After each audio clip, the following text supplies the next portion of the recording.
there's a question that should never break your heart. But when a 12-year-old boy asks, "If I fall asleep here, will you wake me up?" something inside you knows. He wasn't asking for a nap.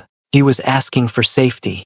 And these bikers, they heard what he couldn't say out loud. The first time Alex showed up, nobody paid much attention. It was a Tuesday afternoon, the kind where the sun hung low and turned everything amber. The Iron Refuge MC Clubhouse sat at the edge of town, where the pavement cracked into gravel and the noise of civilization faded into engine rumbles and classic rock. Greg was elbow-deep in a carburetor rebuild when he noticed the kid, skinny, maybe 12, with a ratty backpack and a comic book rolled up in his back pocket. The boy didn't ask permission, just walked up to the wooden steps leading to the main garage, sat down, pulled out a juice box and started reading. "Hey, kid," Ralph called out, wiping oil from his hands. "You lost." Alex looked up briefly, shook his head, and went back to his comic. That was it. He just existed there, quiet as a shadow. By Thursday, he'd become a fixture. Same time, same spot, same juice box, always grape. The crew started making jokes about it. "Our mascot's here," Tommy would announce when Alex appeared. "Must be 4 o'clock. Greg noticed what others missed. 30 years taught him to read people. This kid tracked every movement, sat with his back protected, flinched when tools clattered. Then came the question. It was late afternoon, golden hour stretching shadows long across the asphalt. Most of the crew had packed up, heading inside for beer and cards. Alex was still there, comic closed now, just watching the last threads of sunlight. Greg was locking up the tool cabinet when he heard it. "If I fall asleep here." Alex's voice was barely above a whisper. "Will you wake me up?" Greg froze, turned slowly. The boy wasn't looking at him, he was staring at his shoes, picking at a loose thread on his jeans. "What was that, kid?" "If I fall asleep here, would someone wake me up?" This time louder but shakier, like the words cost something to say. The garage went quiet. Paul, halfway through the door, stopped. Ralph set down his beer. Even Tommy, who never stopped talking, said nothing. "Yeah," Greg said carefully, crouching down to the boy's level. "Yeah, we'd wake you up. You planning on taking a nap?" Alex shrugged, tried to smile. It didn't reach his eyes. "Just wondering." He left 5 minutes later, backpack bouncing as he hurried down the road toward the residential streets. Faster than usual, like he was running out of time. Nobody spoke for a full minute after he disappeared. "That was weird, right?" Tommy finally said. "That wasn't just me?" Paul crossed his arms, jaw tight. That wasn't a kid asking about a nap. Over the next 3 days, they watched closer. A backfiring Harley sent Alex's juice box flying. He apologized 6 times, cleaning grape stains, hands shaking. When Mrs. Anderson offered him a sandwich, he devoured it in seconds. Boyle's excited voice about an engine mod made Alex flinch hard enough to nearly fall. "Sorry, thought you were mad." "Mad?" Boyle frowned. "Kid, I'm happy. This is what happy sounds like." Alex looked confused, like he'd forgotten the difference. Monday changed everything. Paul had errands in town, but something gnawed at him all day. That question, the flinching, the way Alex always left before dark, like he was racing a deadline. So when 4 o'clock came and Alex appeared right on schedule, Paul made a decision. He waited until the boy left, then followed. Not close, Paul knew how to tail someone. Kept half a block back, engine barely idling. Alex walked fast, shoulders hunched, checking behind him twice. When he turned onto Maple Street, Paul parked and continued on foot. The house was small, peeling paint, chain-link fence with a broken gate. Alex slowed as he approached, each step heavier than the last. A man stood on the porch, 30s, beer gut, cigarette dangling. He said something Paul couldn't hear. Alex's shoulders went rigid. Then Paul saw it. When Alex raised his arm to push open the screen door, his sleeve rode up. Dark purple bruises, fingerprint-shaped, wrapped around his thin forearm like a bracelet. The man grabbed Alex by the shoulder and shoved him inside. The door slammed. Paul stood there for 10 seconds, hands curled into fists. Every instinct screamed to kick that door down. But he'd been in the game long enough to know. That's how you make things worse. That's how kids end up in worse situations and guys like him end up in jail. He walked back to his bike, pulled out his phone, and made 3 calls. First to Greg. We got a problem. Second to Mrs. Anderson. Need you at the clubhouse. Early. Third to Ralph. Remember that lawyer friend of yours? The one who does family cases. We're gonna need her number. Tuesday morning, the Iron Refuge MC gathered around the shop table. Coffee cups sat untouched. Nobody was joking. We don't do anything stupid, Paul said. We do this smart. Legal. Safe. Ralph nodded. I'll talk to him. Casual. Let him know he's got options if he wants them. I'll reach out to his mom, Mrs. Anderson added. Woman to woman. Offer her a job here, waitressing, bookkeeping, whatever. Give her a way out if she's ready. Boyle, who'd been quiet until now, finally spoke. And I'll make sure the kid knows this place is open. Anytime. For anything. Paul looked around the table at his brothers. Men who'd lived hard lives. Who'd made mistakes. Who knew what it meant to be forgotten. We show up, Paul said. That's all. We just keep showing up. When Alex arrived that afternoon, he found Ralph waiting with a broom and a grin. Hey kid, want to earn $5? Need help sweeping the garage? Alex's eyes went wide. Really? Really? Can't pay much, but the job's yours if you want it. Alex smiled, genuine, unforced. Yeah, he said. Yeah, I want it. And just like that, showing up became a plan. The job wasn't real, but Alex didn't need to know. Every afternoon brought simple tasks. Sweeping, organizing, wiping down benches. Reasons to stay here, reasons to leave there. Alex attacked each job like his life depended on it. He'd spend 40 minutes making sure every socket Ralph was perfectly aligned, color-coding them by size even though nobody asked. Ralph would slip him a $10 bill at the end of each week, and Alex would fold it carefully into his pocket like it was made of gold. You don't have to pay me this much, Alex said one afternoon, holding the bill like it might disappear. Ralph shrugged, not looking up from the transmission he was rebuilding. Good work deserves good pay. That's how it works. What Alex didn't see. His $10 sliding back into his backpack later. The crew rotated the same bills weekly, preserving his dignity. Meanwhile, Mrs. Anderson made her move. She found Alex's mother, Linda, at the grocery store on a Wednesday morning. Introduced herself as the bookkeeper from that motorcycle place your son hangs around. Linda's face went pale, half embarrassment, half fear. He's not bothering anyone, is he? I'll tell him to stop. Not at all, Mrs. Anderson interrupted gently. He's wonderful. Actually, that's why I wanted to talk to you.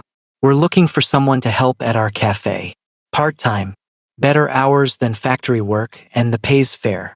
I thought of you. Linda blinked. Why?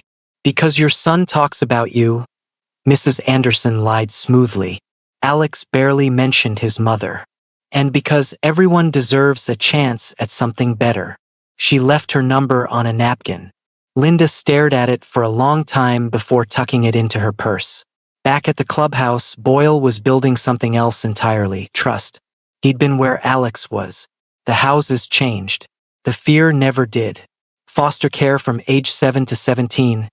Bouncing between homes where family was just a word people used before they hurt you. He recognized the patterns. The hyper-awareness. The apologies for existing. The way Alex tested every kindness, waiting for it to snap back and bite. So Boyle didn't push. He just worked alongside him, letting silence do the heavy lifting. One afternoon, Alex asked about the tattoo on Boyle's forearm, a compass with no north point.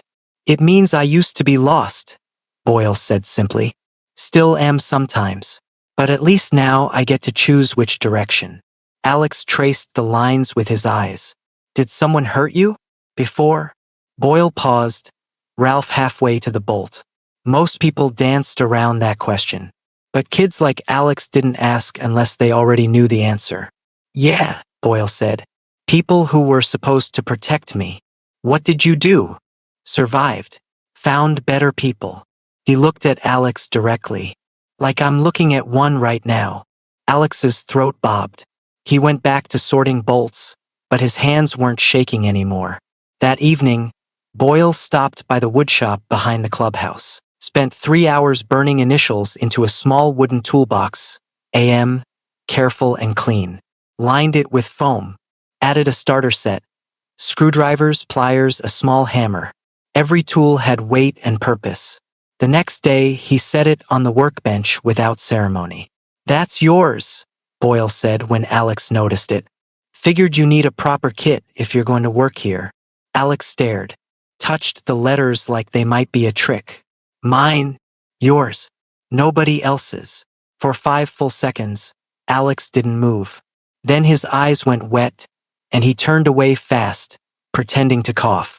Boyle pretended not to notice. By the end of the month, the plan was working.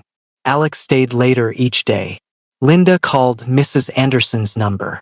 Paul's lawyer friend quietly reached out to the school, flagging Alex's case for monitoring. But Doug noticed too. One Thursday, Alex showed up with a fresh bruise along his jaw, tried to hide it under his hood, but Greg caught it when the kid reached for a tool. Alex, the boy froze. What happened? Fell. Off my bike. Too quick. Too rehearsed. Greg didn't push, just nodded slowly. You know where the first aid kit is if you need it. That night, Paul called another meeting. It's getting worse, he said. Doug knows something's up. Kid's spending less time at home, and that's making him paranoid. We could talk to him, Tommy suggested. Explain that we're just... No. Paul's voice was iron. Guys like Doug don't respond to reason. They respond to control. We go near him, he takes it out on the kid. So what do? Ralph asked. We wait, Mrs. Anderson said quietly. Linda's coming in tomorrow to talk about the job. If she takes it, she'll have income, independence, a way out. And if she doesn't, then we keep showing up. We keep being the place Alex can breathe. And we document everything. She looked at Paul. Your lawyer friend. She's building a case? Paul nodded. Quietly. But yeah, if it comes to that, we'll have what we need. The room settled into grim determination. Nobody liked waiting. But sometimes the right thing and the fast thing weren't the same. The next afternoon, Linda walked into the clubhouse cafe. Nervous. Suspicious. But there. Mrs. Anderson poured her coffee and slid the job offer across the table. No obligations, she said. Just an opportunity. Linda's hands trembled around the mug. Why are you doing this? Because your son deserves a mother who doesn't have to choose between feeding him and keeping him safe. And because I think you want out too. You just need someone to hold the door open. Linda closed her eyes. When she opened them, they were wet. When do I start? Linda started the following Monday. Morning shift at the cafe, home by 3. It had been 2 years since she'd last seen daylight that wasn't tied to exhaustion or fear. Doug hated it immediately. He showed up drunk on her second day, demanding she quit. Made a scene in the parking lot until Paul walked out, arms crossed, flanked by 4 other members. Didn't say a word. Didn't have to. Doug left, but not before slamming his fist into his own truck hard enough to dent it. Linda went back inside shaking. Mrs. Anderson handed her tea and squeezed her shoulder. You did good, she said. You stayed.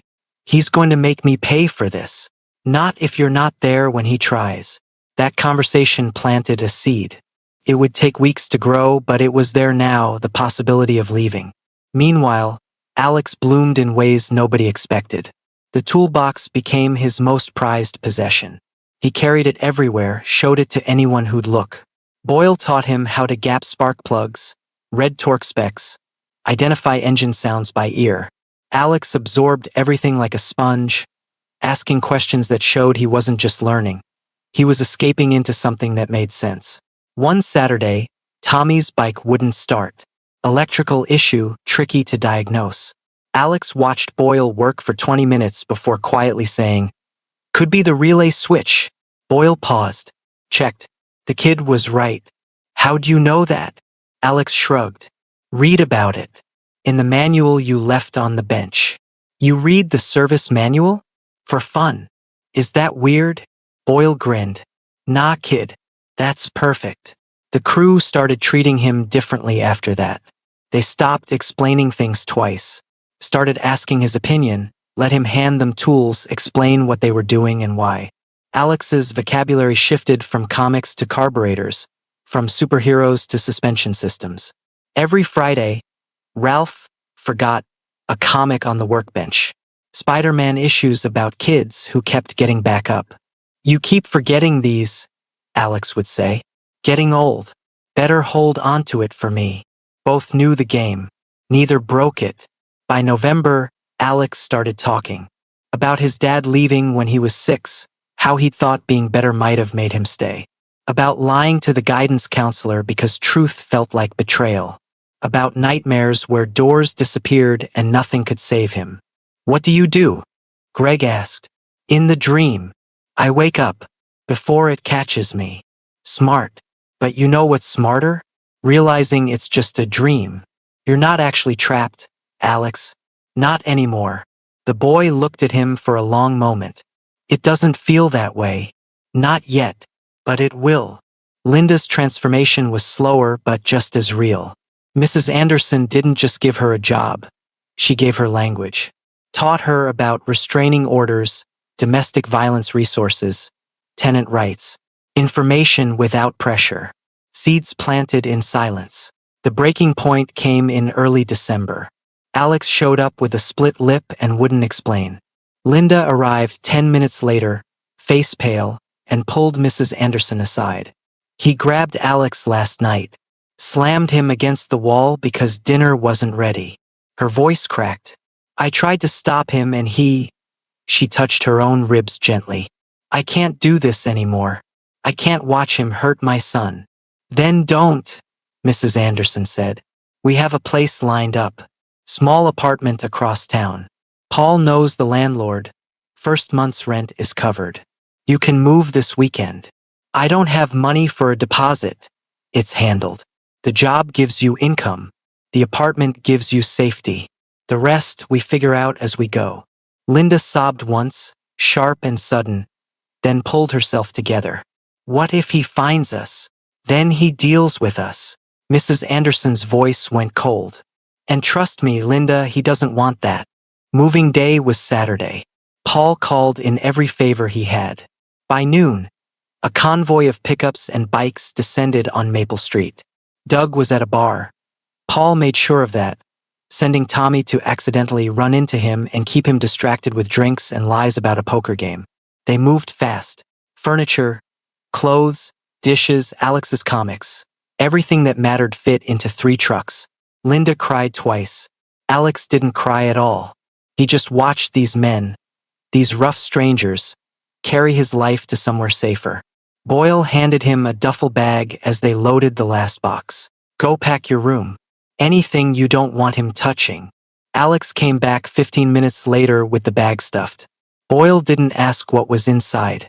Didn't need to. By 4 o'clock, the old house was empty of everything that mattered. They left Doug's stuff exactly where it was, a clear message. "We didn't rob you. We rescued them." The new apartment was small but clean. Second floor, good locks, neighbor who happened to be a retired cop. Paul made sure Linda had his number, Mrs. Anderson's number, and the lawyer's number programmed into her phone. "You call if anything happens." That night, Alex slept in his own room for the first time in his life. Walls stayed silent. Footsteps meant nothing, he had peace. He texted Boyle at midnight, "I can't sleep. Too quiet." Boyle replied immediately, "That's what safe sounds like. You'll get used to it." Winter came hard that year, the kind that turned the clubhouse into a refuge for more than just cold. Doug tried once. Showed up at Linda's work 3 weeks after the move, drunk and demanding. Made it as far as the cafe door before he found himself facing Paul, Ralph, and 5 other members who'd coincidentally all decided to grab coffee at the same time. Linda doesn't work here anymore. Paul lied smoothly. Moved back east. Family stuff. Doug wasn't stupid enough to push. He left, and Paul made sure word got around. Doug's name was flagged at every bar, every pool hall, every place the crew had connections. One wrong move and he'd find himself explaining things to people far less patient than Paul. He never came back. Linda surprised herself. Assistant manager within months. Night classes in accounting, the degree she'd abandoned at 19. She and Alex bent over homework together under fluorescent lights. Couple of scholars, she'd joke, pencil between her teeth. The permanent tension in her shoulders had finally dissolved. But Alex's healing was messier. Some days he was fine, cracking jokes with Tommy, racing Boyle to see who could organize tools faster, pestering Greg with endless questions about engine timing. Other days he'd go silent, retreating into himself like a turtle pulling into its shell. He'd sit on those same steps where it all started, comic unread in his lap, staring at nothing. Boyle learned not to ask what was wrong, just sat beside him. Silence was its own language for kids like them. January brought the breakthrough nobody expected. The club was rebuilding a 72 shovelhead, full restoration, every piece cleaned and replaced. Boyle had been walking Alex through each step, teaching him patience, precision, the meditation of mechanical work. This is the heart, Boyle explained, showing him the engine block. Everything else is just decoration. You get the heart right, the rest follows. Alex ran his fingers over the metal. Reverent. Can I help rebuild it? Kid, you've been helping. But yeah, you want to do the final assembly with me? Alex's eyes went wide. Are you serious? Really? But you follow my lead. This isn't a place for guessing. They spent 3 weeks on that engine. After school, every day, Alex would arrive with his toolbox and Boyle would pick up where they'd left off. Piston rings, valve springs, head gasket, each piece fitted with care. The crew watched them work, the former foster kid teaching the abused kid how to build something from broken parts. Nobody missed the metaphor. The bike fired up on a Tuesday in late January. First kick. Perfect throaty rumble that made everyone stop and listen. Alex's face lit up like Christmas. We did that, he whispered. You did that, Boyle corrected. I just supervised. Paul clapped Alex on the shoulder. You've got a gift, kid. Real one. That night, Alex stayed late. Linda was in class, and he'd promised to wait at the clubhouse until she finished. The crew filtered out one by one until it was just Greg, finishing paperwork in the office. Alex curled up in the corner of the garage, surrounded by drop cloths and the smell of motor oil. Comic in hand, but his eyes kept drifting shut. The warmth, the safety, the exhaustion of a good day's work, it all pulled him under. He didn't fight it. Sleep came without surrender. Greg found him an hour later.